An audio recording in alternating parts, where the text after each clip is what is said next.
super sister powers to heal and to explain and obviously bring to you a perspective that we all need to dialogue about.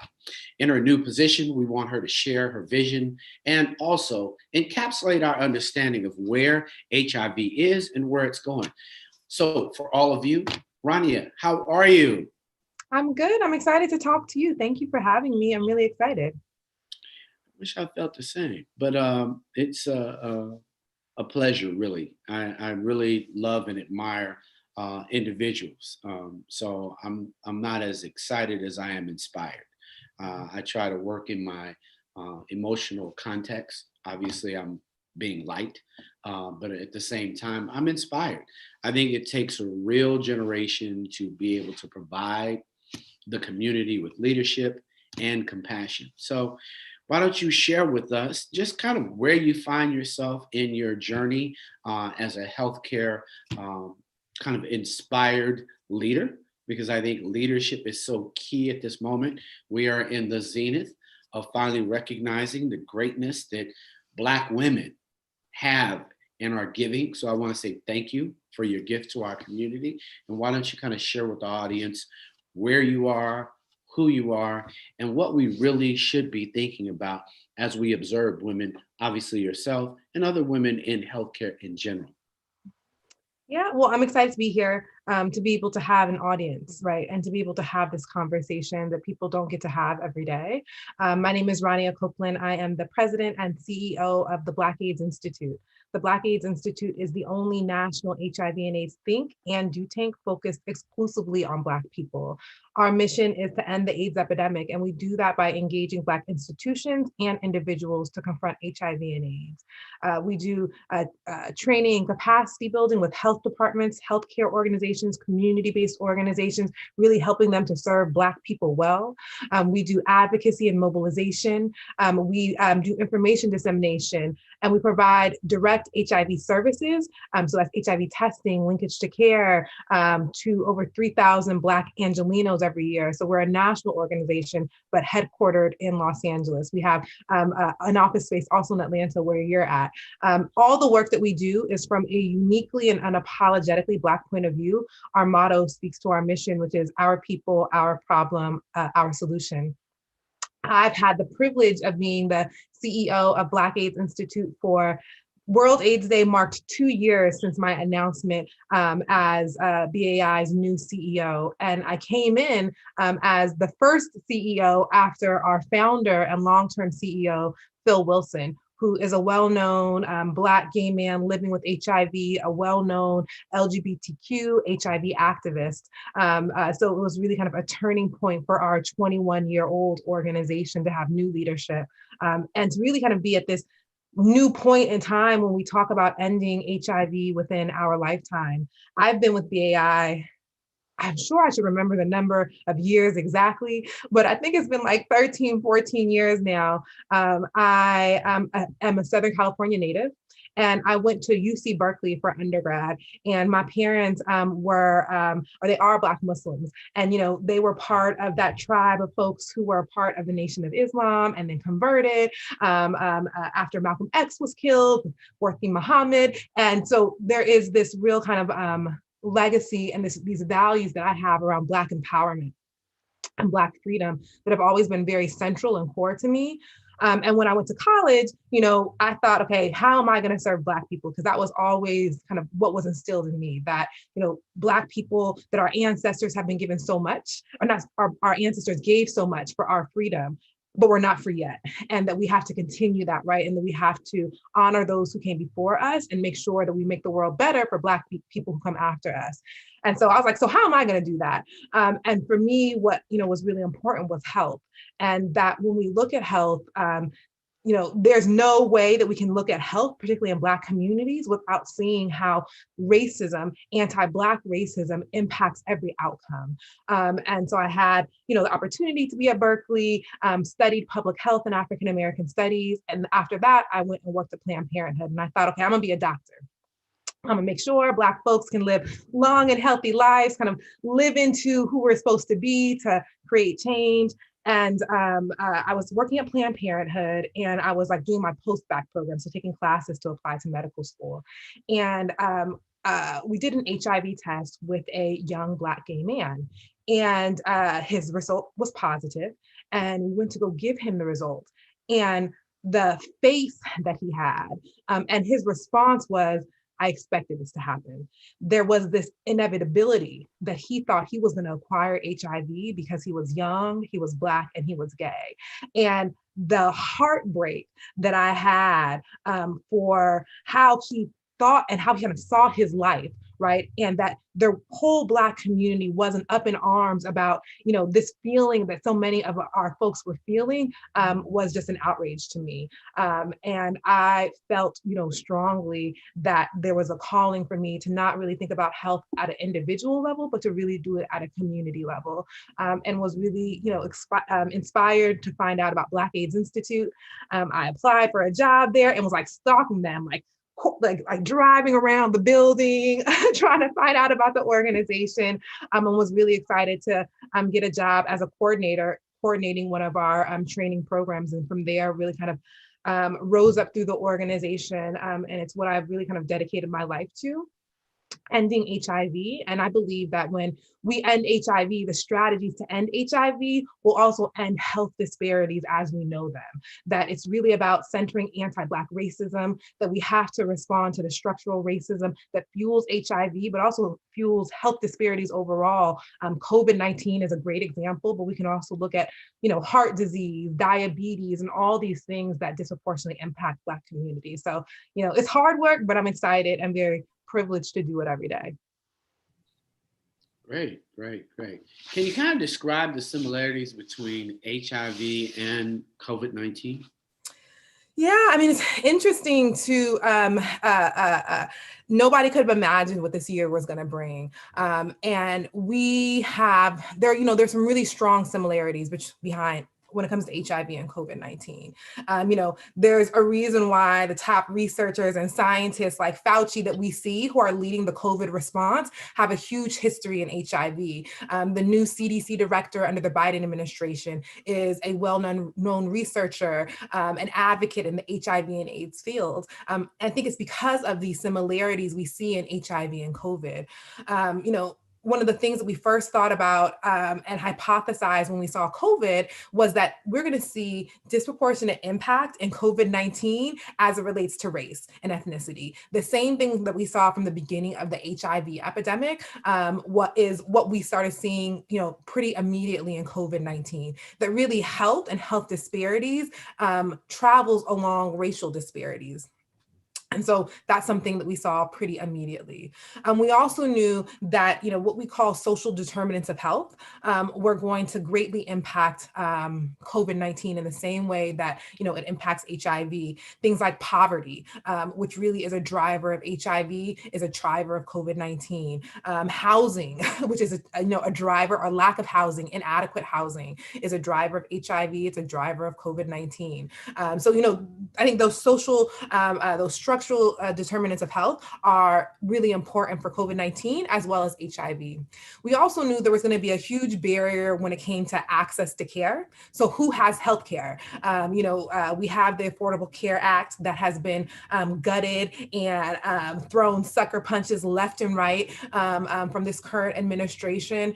We know that healthcare access is not only a human right, but it also is preventative. And that when we look at COVID-19 as well as HIV, that when people have access to healthcare, they're less likely to have COVID. They're also less likely to have negative outcomes related to COVID. And when we see Southern states, particularly some conservative states that decided not to expand Medicaid with the Affordable Care Act, that's also where we see some of the biggest disparities in COVID-19 and Black communities.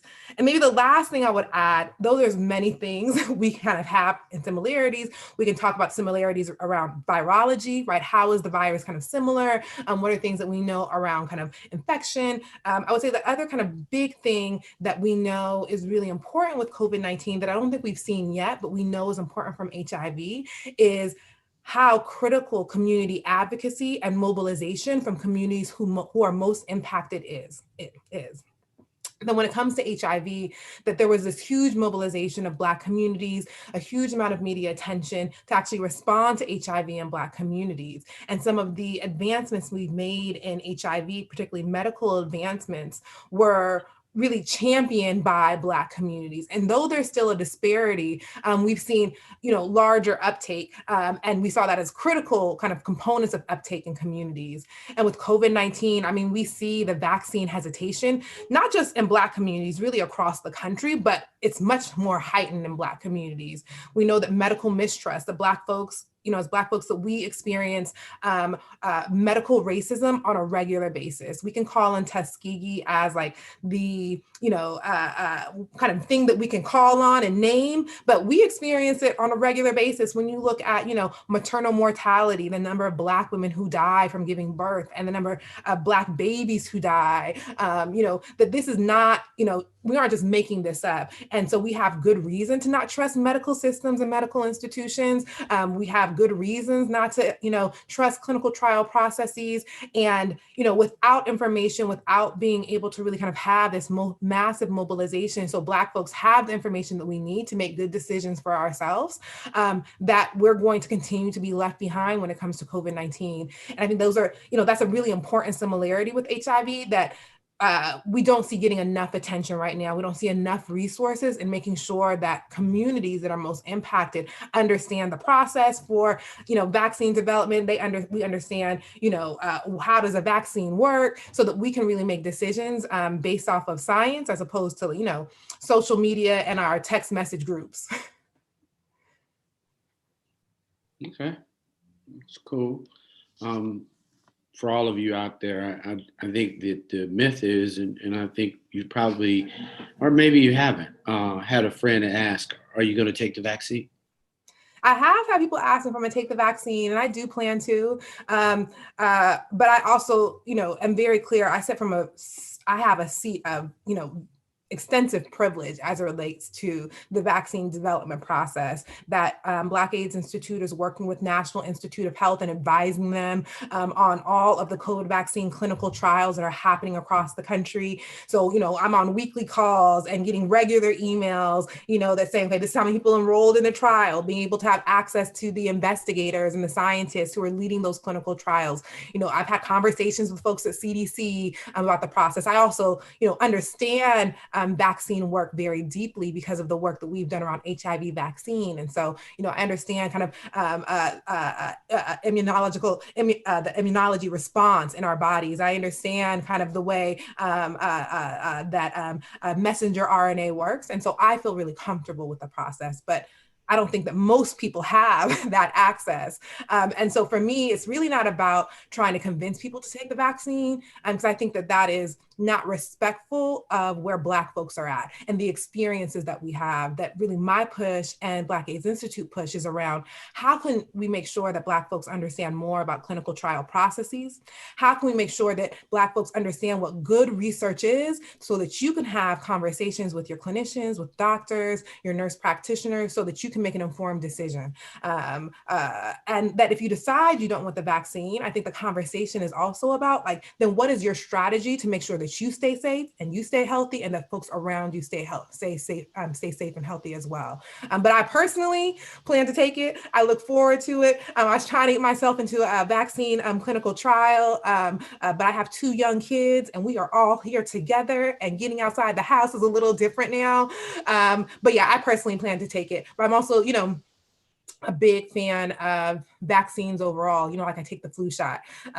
It's a different conversation with my, 90-something-year-old grandmother who, is not here for a vaccine. And so, with her, it's the conversation of, okay, so if you don't want to take it, okay, what are the things that would make you feel comfortable? What's information that you want to have, and me getting that information to her? Okay, if you don't want to take it, then what are the things that we can do to make sure you stay safe, because you have underlying health conditions? So are you going to stay in your bubble? We're going to keep on doing these Zoom calls, whatever it might be, so that, because we have choices. And I think that's an important thing for people to understand. We have choices, and that, for me, it's about making sure folks feel comfortable with those choices, that we really understand the choices that we have to make, and then being able to do that from an informed place. Are you going to take the vaccine? I'm pretty down for the vaccine. I'm not a I'm gonna approach this vaccine as in life or death. Mhm. You know, for me, I think our community clearly has been negatively impacted from the healthcare system that is currently serving or not actually serving our community well. Mhm. When we talk about health disparities or the whole where you live and the imperative that you shared, um, I just am more concerned with people getting in the front of the line and you should be in the back of the line. I mean, at the end of the day, I think we have a very selfish approach to thinking about the vaccine. Um, think about the grandmother, the healthcare worker, the firefighter, the bus person, anybody who's essential and doesn't have a choice. I think it's not about if I'm going to get it. I think can we get it to the proper people that need protection that are facing the virus and people who don't wear a mask every day. Now that's just me. I think for when you're privileged, all of a sudden I ain't gonna take it. I don't even think you should really be thinking about yourself. I'm worried about the sister that is literally working at a nursing home and nobody's advocating for her to get it, and she does have some health disparity. I'm more concerned with her than I am myself. It ain't about me. I know enough physicians in my life that I'm sure certain somebody would say, hey, the vaccine's here. I think that would be greedy. At the end of the day, there is somebody working in a nursing home who really doesn't have a choice. And they literally need that vaccine more than I do today. So I don't put myself in the front of the line. Do I consider that to be something in my thought process? Because I want to make sure those who are in my community, frontline workers who are under siege, and we've seen it, are really at the front of the line. And I think when I hear this conversation, it always sounds selfish. It's like, well, where are we? What is the consideration for our community? And that's more of where your brother is. That's where I'm at. I'm not in the me factor right now because I'm more concerned because I've had friends and their moms work in a nursing home, and that's not a well-paid position. Mm-mm. And you're still saying I got to sign up. I need to get it. There have been way too many deaths in nursing homes for me to hear people not talk about my community and those who have been impacted by COVID. And that's negatively. There are many people that didn't have to die, but they had no vaccine and no protection at that moment. So that's more of where my consideration is for it. I say yes, obviously, as a community leader and cultural icon, we trust our toothpaste. Like we really watch them make it. And at the end of the day, we have no clue if they recall toothpaste tomorrow. And I think the other thing is literally we just are so selfish. We're not thinking about those people that are infected and have to go to work. There All have the been people essential that have been, workers. yeah. Well, and some things are essential, like bankers, people who work in banks that have gotten COVID more than once. So I don't know that we talk about the individuals who have actually gotten COVID twice and still had to go back to the same workplace. The firefighters who have to sleep in the firehouse and they don't have rapid testing at the house, and people come in and out of their homes and they go into the firehouse and sleep, and you don't sleep with a mask, you don't have rapid testing, and those individuals have gotten positive. So I'm very concerned that we're kind of selfishly looking at how will I. Obviously, we know there's some health disparities. Hopefully, we'll see the vice president actually take it. Obviously, I think leaders like yourself and us being able to put a light on it so people can actually see you. I think what was surprising and beautiful at the same time is the sister that administered it and the sister that took it. To kind of say, hey, everybody, here we are. So once again, Sisters with Superpowers really moving forward, being, like you said, working to elevate our understanding. But I've talked enough. So it's really about you and what you do. Because I think HIV needs a broader conversation for us to talk about eliminating it in both our behavior. So for individuals 18 to 25, what should they know if they're negative now about the sexual behavior that they need to watch out for as it relates to HIV? Yeah.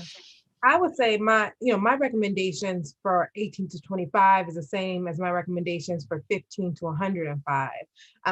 That, one, just to give a little bit of context, the over half of the people who are living with HIV are over 50 right now in the US, right? So this is not, we see, huge disparities when it comes to folks who are younger, but it really is, especially for the Black community, all of us, because we are so small and we're so insulated and we, connect with each other. And when there's so few of us, that when you put an infectious disease in our communities and our little circles, it spreads faster. But I think there's a lot of things that people need to know about.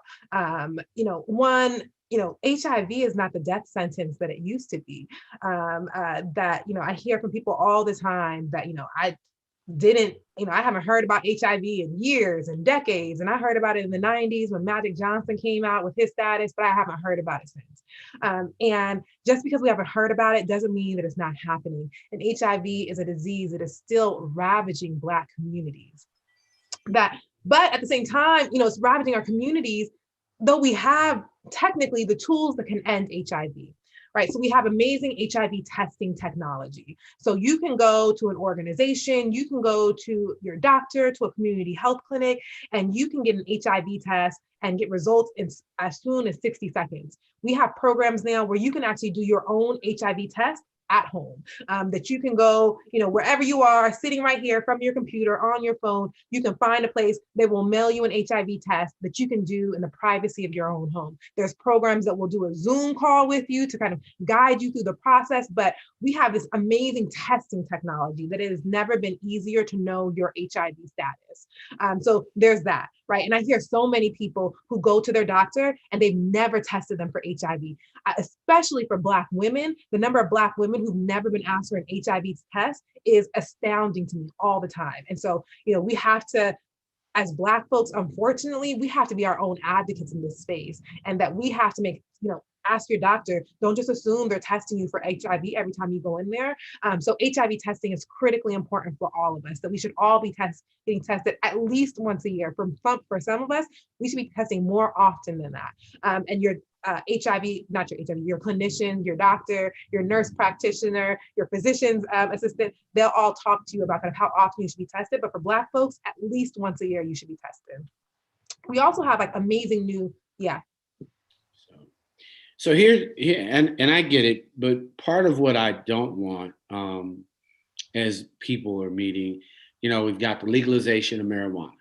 Mm-hmm. We know there's a level of inhibitions and people that test, and I really wasn't saying anybody's omitted, but what I do want to kind of do is to walk down lifestyles, and people that are 21 may not really think about it, but it might have some impact. I love the fact that you talked about testing. And I do believe when we say know your status, that is kind of a family kind of conversation. Mm-hmm. If your child's away at college, it's part of the conversation. There was a young woman who was in LA, actually, and she did a movie on Black women with HIV. Mm-hmm. And, she was talking about most of those individuals got it from her partner. And so even having that group, so I wasn't saying or keeping anybody from it, but I think each group has how they meet HIV and become positive in a different manner. The 50-year-old, and it just really kind of lifestyle discussions. Like, you don't have it, but the commercial says the young guy that does can actually just take some medicine and live the same life and not.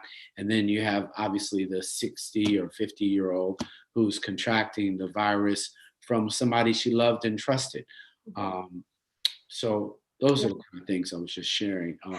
Yeah, I mean, I think that's such a good point, and that it is hard because, within the Black community, and I think in general, that there's for sure behaviors that we undertake or engage in that can put us at greater risk for acquiring HIV. So substance use is one of those things. Having sex with multiple partners, having a history of sexually transmitted infections, all of these things, we know impact HIV in Black communities.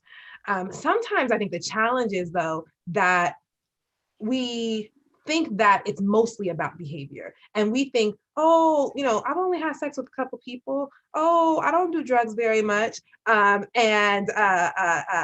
think that, we are then immune to HIV because we aren't, participating in these behaviors that we think, have, will make people acquire HIV. But I think the challenge with that, and not the challenge, I think the context is important to remember for Black communities, that we are so different because we are so small. And not just so small, but because these other drivers impact us, these other kind of racial drivers and structural drivers impact us. It's interesting that Black people actually, we do less drugs, we have less sex, or we have less sexual partners than white people, but we acquire HIV at higher rates, right? And so I think it's important to have that caveat, because I hear too often people who think that could never be me. And that is them, right? And they do acquire HIV. And so, we know that substance use, and I mean, thinking of COVID, we know that substance use is on the rise, particularly with COVID, that we know that mental health issues are on the rise because of COVID. And all of these things also impact HIV.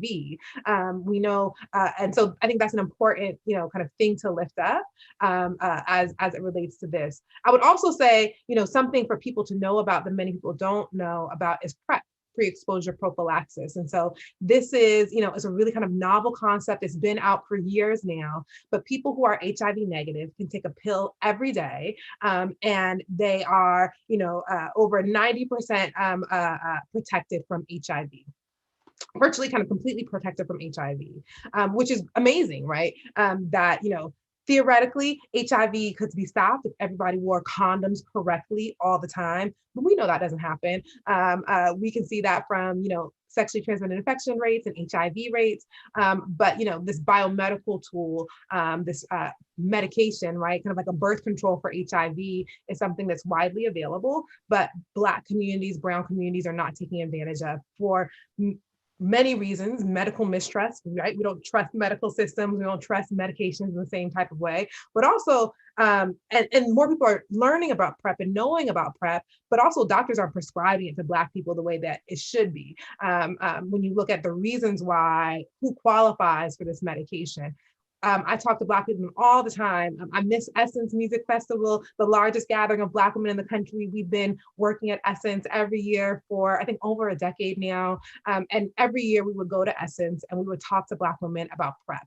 And it was amazing the number of people who didn't know about PrEP, or the number of people who said, well, I heard about it and I talked to my doctor and they said they didn't think I needed it. And I said, well, did they do an assessment with you? Did they do a screening? And so really kind of understanding this, advocating for it, so that it's a potential tool in our toolbox to respond to HIV, and really kind of thinking if it's something that's good for you and you can do that, one-on-one with your doctor.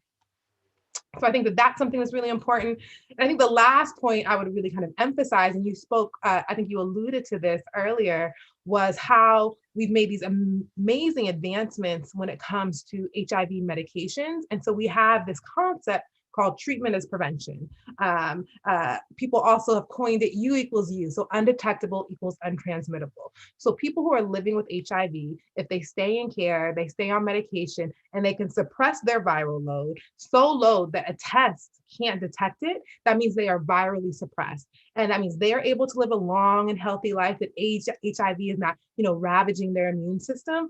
And they aren't going to transmit HIV sexually to partners, which means that, HIV can end with them.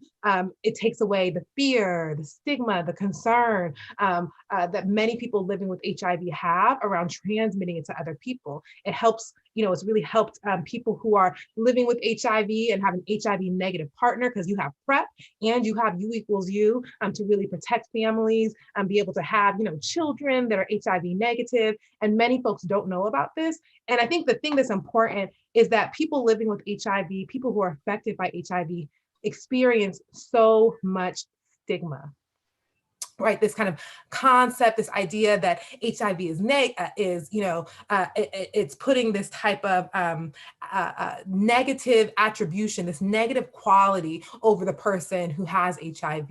And, it means that, folks are fearful and concerned about telling their family and friends. And we know that support systems are so important to people who are living with HIV. You know, it impacts their ability or their, you know, comfort going to a doctor because they're concerned about people at the front desk knowing that it's them and telling, you know, the person at the church about their status. And then all of a sudden people are having judgments about the person who's living with HIV. And so, you know, for us, when we talk to young people, you know, particularly as it relates to HIV, these are things that we talk about. Of course, you know, behavior plays a huge role in, you know, HIV acquisition, but for Black communities, it's not behavior alone. It's the systems that we live in. But what it does mean that is, you know, if we want to survive, if we want to live, that we have to adapt our behaviors around this system that is regularly trying to, you know, oppress Black lives in various ways. Let's go back to that, because you made a great point that I want people to get. Test annually, and I would encourage people to test with each new partner. Yes. You test before you encounter your partner. I think the thing that everyone has to know is your status changes. I think it's the thing, like, you know, you're in COVID and a person gets a test and they're like, they're good. Then you go hang out. Well, then you got to get tested again. Yeah. I think moment in time. Right. And I think the behavior of partners, I think PrEP is another option, but people should have some idea on what that really means for their lifestyle. Yes. There's many things aren't things you can get off and on. You know, you can't start one day and then say, well, I'm good for the rest of my life. So I think we've got to really educate our community. But I really want young people to know each partner means a new test. For sure. For sure. And I think that people who are divorced and they're over 50, or you lose a loved one and you assume the person, and I think the other thing is there's no look that is safe. You can't look at somebody and say they're safe. You can't look at somebody and say, well, I don't like how condoms feel. You know, that means you need to buy them all and test them all and meet some women who can help you, or men that can help you understand the best methodology to enjoy sex with the condom. Or with methodology. I like it. What's that? The methodology of testing condoms. I think there's a conversation that is remiss in our community about health. I am more concerned that you have a community that will come out of COVID with health not being our primary community concern. I am very concerned because I don't see any KPIs that literally can focus on the relationship that we have with our health, and the fact that we're getting FaceTime. But it's my dog. Hey, I'm on with the wonderful lady. Hey, but it's one of those relationships that I think we all have to work to have. And I'm afraid that as it relates to health KPIs, I'm not hearing any. I know we're doing the state of Black health. I'm not sure how many HIV tests we have as a community that we want to have. I don't see it in the social construct of Instagram, TikTok, a real kind of programming on where we want to end up post-COVID as it relates to a KPI. When you talk about eliminating it, I'm not certain. And I'm not certain how we can take the silence of Magic Johnson right now as it relates to that, and what that says to our community. We love him. We revere him as a businessman. But as it relates to HIV, just a update on where we are, where he is with you, how you guys are working together, how others, you know, what do we do on Eazy-E's birthday, and the fact that was true. So for me, how do we live in our HIV truth, and then how do we really begin to educate so that testing is kind of the part of dating that you don't skip. And then really with the advent of technology and dating. I'm concerned that individuals once again are having to take advantage of technology in a way that may not leave them thinking practically about testing before you meet somebody that you just decided to meet on a dating app. Mhm. You gave all kinds of good things there. I think that we didn't talk about how we expect when we're looking at numbers in the public health field, in the field of HIV, we actually expect that HIV cases, new HIV cases, are going to increase because of COVID-19. We're seeing a decrease in numbers of HIV testing. We're seeing a decrease in STI, sexually transmitted infection testing, because of all these regulations and shutdowns because of COVID-19. And so we're anticipating and planning for an increase in cases. So that's number one, right? So I think that's an important kind of background to have. I also think that, based off of the movement that we're at right now, based off of the tone of the country, that we haven't made HIV the racial and social justice conversation that it is. HIV and HIV in Black communities is a racial justice issue.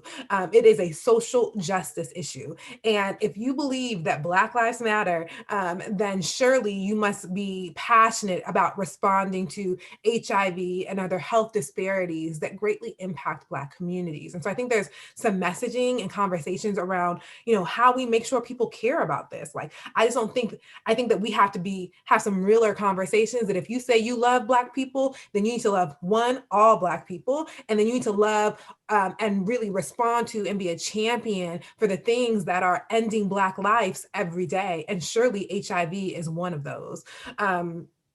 And I think that you're right, that what we try and do at Black AIDS Institute, and part of kind of our information dissemination, is talking to and engaging directly with Black folks, right? That are not we aren't thinking about HIV on that day-to-day basis, and really try and have strategies and conversation around why is this important for you, right? Like, why, when you got your bills due at the end of the month, this government's only gave people what $1,600 in 8 months of a pandemic, with Black and Brown people, disproportionately out of work. Who's thinking about HIV, and how do we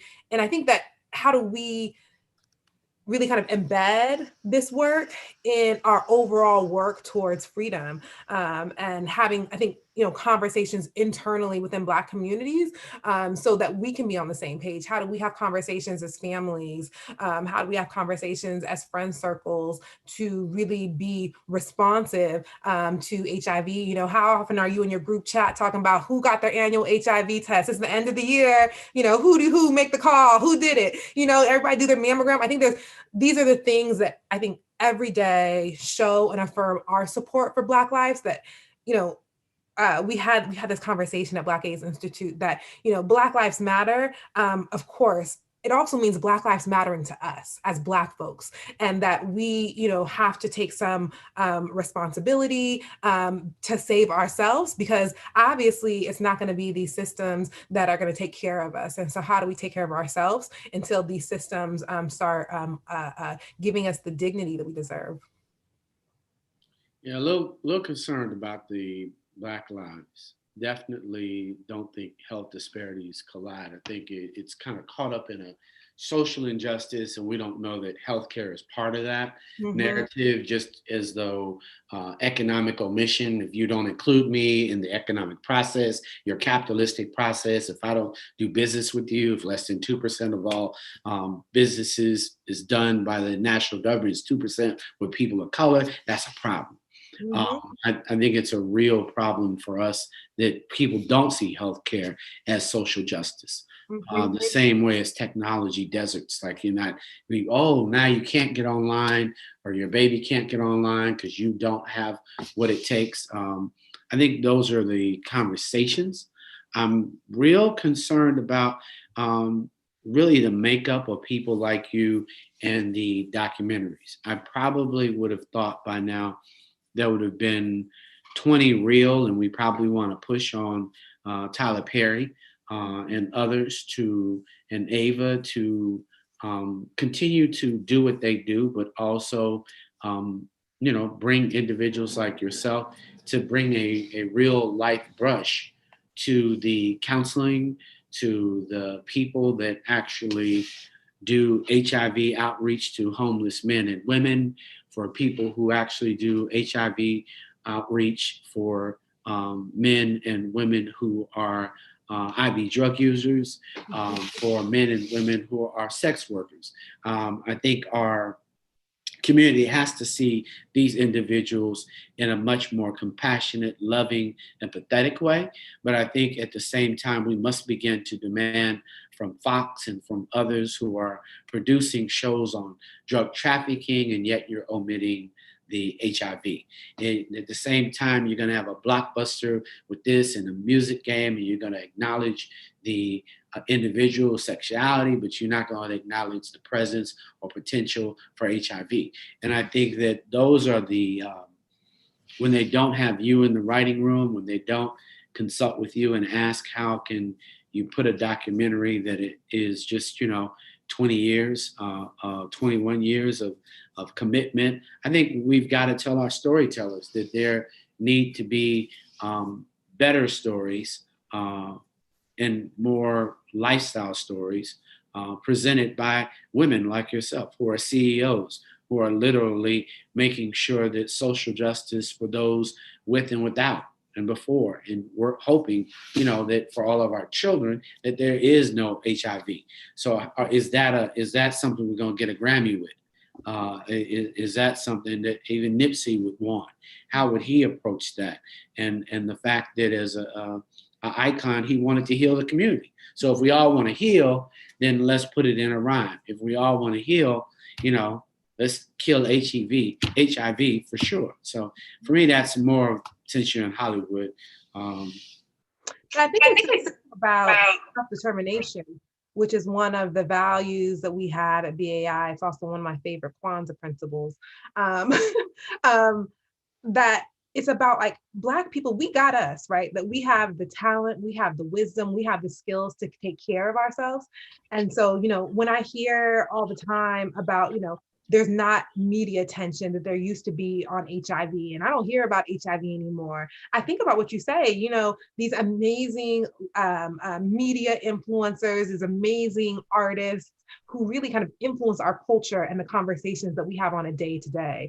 And they're Black folks, right? Who have their own studios, who have their own labels. And how can we drive that conversation in a different kind of way that's for us and by us? And I think that it's about, that narrative of taking health disparities, taking HIV and making it, the racial justice issue that it is. It's been a beautiful thing this past summer. 2020 has been a hard year for sure. But there's also been these like beauties within this, horrible and challenging time. And one of the things that's been really beautiful to see is the support that's happened for Black-led organizations across the social justice field. I actually just got off a call today with 20 or so other Black CEOs, executive directors of HIV organizations across the country. And we started this support group at the beginning of COVID because we're over here trying to figure out staffing and how do we make sure we are not the organizations that close, because the last recession, we saw so many Black-led organizations, Black-led HIV organizations close because, the easy thing to say, I should say the overall thing is white supremacy, but that's kind of what happens. But this past summer, I think it's been beautiful to see, we've had so many individual donors increase. I think we've seen it increase over 4 times what we planned for this year. And it's been folks who are giving $10, $15, lots of Black folks who are giving in honor of people that they love who have been lost to HIV. I mean, it's been amazing to also see like celebrities that we've been able to engage, have conversation. We got to have a conversation with Mrs. Tina Knowles Lawson, Beyonce's mom, and her talk about her experience losing a loved one to HIV in the 90s and what that meant, right? But we as Black folks have these stories to tell. And so, her and others, sharing their platform to have this conversation, to have these empowering conversations, Black folks from everyday life who are giving the $10, $15 to support our work, I think is really about, and how can we do more of this going into 2021? Take care of ourselves, right? That we got us. I tease all the time about like, how can we make this mini Wakanda? How can we make sure that we have these systems and these supports that take care of each other? I think that HIV is one of those things, and bringing folks who aren't in that day to day, meeting with CDC, talking to National Institutes of Health, talking to health departments about HIV, but bringing the influencers and the celebrities is something that's really important to us. And then I'm hoping that folks who are not in HIV, people who are watching this today are going to say, hey, let me find my local HIV organization. Let me find my local Black-led HIV organization and see how I can engage and support and be a part of this. Yeah. Yeah, I like that. I mean, I think that, but that's one generation who really thinks of loss. Mm-hmm. I think that the young person that just is in COVID, sex worker, or homeless for a moment, has to make some money, somebody willing to take advantage of them.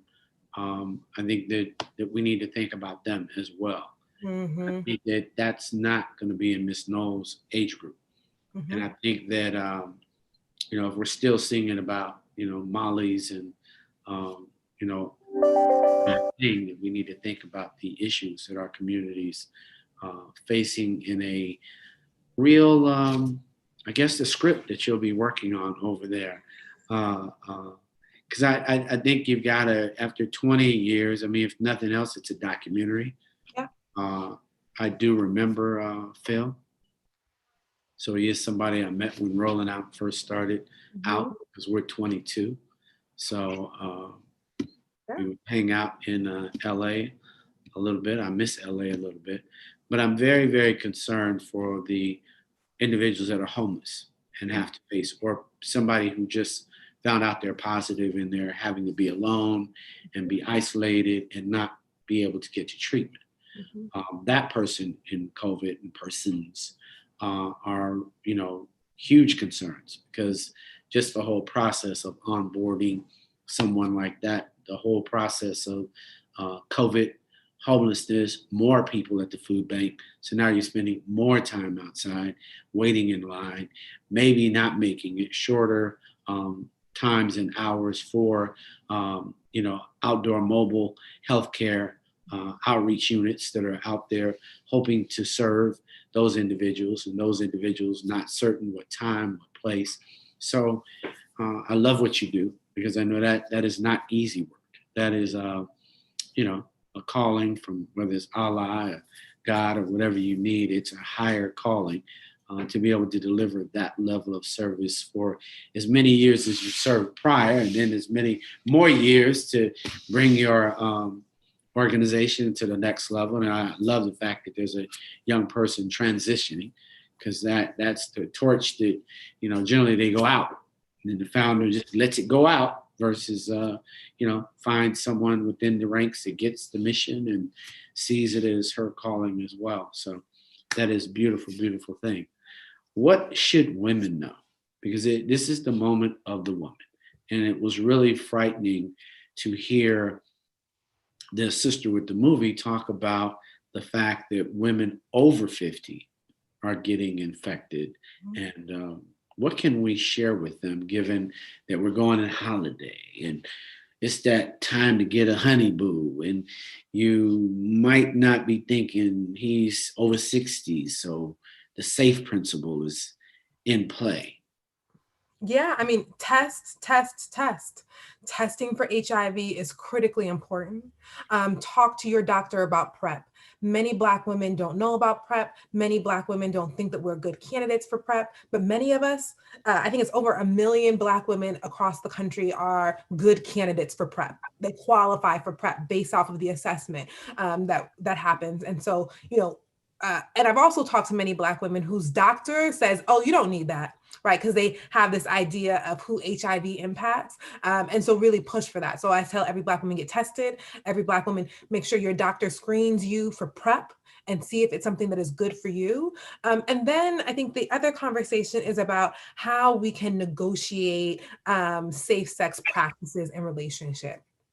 I think there has to be some transparency about the unbalanced relationship that many of us have in romantic relationships as Black women, right? That when it comes to trying to talk to our men about using condoms, how hard that can be for many different reasons. We have to talk about intimate partner violence. And we see women who've experienced intimate partner violence have higher rates of HIV. So if you've been abused in a relationship, the likelihood that you have HIV is higher, right? Because that's an imbalanced relationship. And so whether it's condom negotiation, making sure, knowing if your person, your partner is actually sleeping with other people can be really challenging. It's challenging for anybody. It surely is challenging when you can't negotiate, you can't ensure your physical and emotional safety in a relationship. And so I think that those things are really important when you think about HIV as a Black woman. I'd also say, I think as Black women, that there are many spaces, most spaces that don't support us. And what I think there is beauty in is how we have social networks and support. And so whether that's your other Black girl magic friends who hold you down in a text message group that you can talk to, that y'all can make sure you go get tested regularly together, but that kind of support that many Black women don't have, right? Though we are regularly lifting up communities, lifting up nieces and nephews and cousins and grandkids and children, whole elections on our back, that who takes care of us. And we have to find that for ourselves. And, HIV is a piece of that conversation that, if you aren't thinking about your HIV status, I can pretty much, tell you're probably not thinking about other things that are also things that you probably need. And I think that social support, right, that peer support, your other girlfriends, other friends, family members who can make sure that you're okay, is really important. Who can say, what's going on with that relationship over there? Is that healthy for you? I think are all, really important. And as Black women, because our sexual pool is so small, that's also one of the things that we see why we have higher rates of HIV amongst Black women. We also know that just kind of physically, biologically, that acquiring HIV can be easier for us because of lesions and tears that happen when we have sex. And so it's not just kind of the things that we live in, is also biological, that we have to make sure that we're taking, all these precautions to keep ourselves safe. And then I would also say for Black women that are living with HIV, it's critically important that you find your support group as well, especially during these times of COVID, that we see that Black women and women in general that have strong social support networks around them, they do much better when it comes to health outcomes. The conversations around condom negotiation, intimate partner violence don't end for HIV negative women, but it's the same thing for women who are HIV positive. And so, I encourage Black women who are living with HIV, if you don't have that person who you can connect with, if you feel like there's nobody you can talk to, you can reach out to Black AIDS Institute. We have peers who can support you, folks we can connect you with locally, to make sure that you have support so that you can live a long and healthy life. So for those because I want to come back to PrEP, most people don't know what an assessment is. So what would be 3 of the things for a person that was going through some type of assessment that would make a woman, and since you used women, I think men as well, would be candidates for PrEP? Yeah. So the number of sexually transmitted infections you've had. So if you've had chlamydia, gonorrhea, HPV, these are all things that a clinician will look at and say, okay, the number of times that you've had STIs, particularly the number of STIs in a community, is something to consider. There's also the number of sexual partners that you've had as well, which is, an important one. So how many sexual partners have you had? How many partners do you usually have? Do you know their status? And that's a conversation within itself. Have you talked to them about their HIV status? Have you gone to get tested with them? And so those are things that would also be important. And at least those two things are very important indicators or kind of questions that are part of the assessment that help inform whether you are a good PrEP candidate. So if you've had STIs, which most Americans have had, that, and there's no shame in that. Let's be real about it. Have that conversation with your doctor. And then the number of sexual partners, again, not from a shaming perspective, but from a kind of a reality of what this actually means. So those are two of the questions that you'd be asked in a short assessment. I think it's like 10 questions or so that your doctor would ask you to see if you're a good candidate. There's things also like, do you take pills well? Right? Because if you know that taking a pill every day is hard for you, then that's a different kind of conversation. And we have to be real about that and really kind of make realistic plans around whether this is the right choice and the right option for you. Yep. I just wanted my community to have some idea before they were frightened away from the idea of even broaching the subject. No, don't be scared. I would say, I tell everybody, if you've not had a conversation with your doctor about PrEP, at least ask them, right? I also think that, I tell people that it is a great way for you to know if you have a good doctor or not. Because if your doctor is telling you, if your doctor brushes you off and says, oh, no, that's not something you need to know about, I can tell you there's probably other assessments and tests that you would need as a Black person living in America that they are not considering you for. And it's a great kind of test for that. Is your doctor culturally relevant? Are they culturally humble to know how to serve Black people? And if your doctor is telling you you don't need PrEP, if your doctor is, or not don't need, if your doctor is telling you, don't worry about PrEP and not doing an assessment with you, if your doctor is telling you you don't have to worry about getting HIV tested, as a Black person, I'm telling you, you need to talk to a couple other folks because that's not the right thing. And you need your doctor to really be considerate of who you are, the communities that we live in, and how these health disparities impact Black communities more. So for someone, as we close out, thinking about going to their doctor, what should the 3 things they need to ask their doctor about, given regarding HIV and any other health that you think, given they've been in COVID, you haven't gotten a test? What are the 3 things you think they should test for? So I think everybody should be testing for HIV. Everybody should be getting tested for COVID. And then I also would say making sure that there is an assessment of kind of sexual health parts, right? So making sure that you're getting your pap smears, making sure that you're doing your breast assessments for women, making sure for men that you're doing all, PSA. Yes, all those things are being done. But one of the things actually that I was talking to somebody about today was that we're actually seeing an increase in the number of HIV cases or acute HIV cases, which is when HIV is in your body for the first kind of 3 weeks when it first enters your body, because those symptoms are flu-like symptoms. And so people are presenting at the emergency room thinking they have COVID when actually they have HIV. And so, for example, making sure that it's standardized. The best practice is that everybody in the emergency room is tested for HIV. It's HIV and COVID that we're really pushing hard. Those are 2 assessments that should be 2 tests that should happen whenever you see a clinician. Super. Well, it was great to meet you, and thank you for all you do for our community. I look forward to seeing your movie.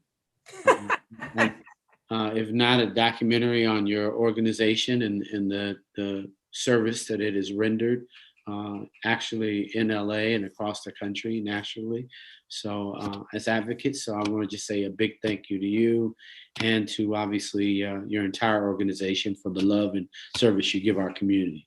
Thank you so much for having us. I'm so grateful for platforms like you all who serve Black community, who speak directly to Black community.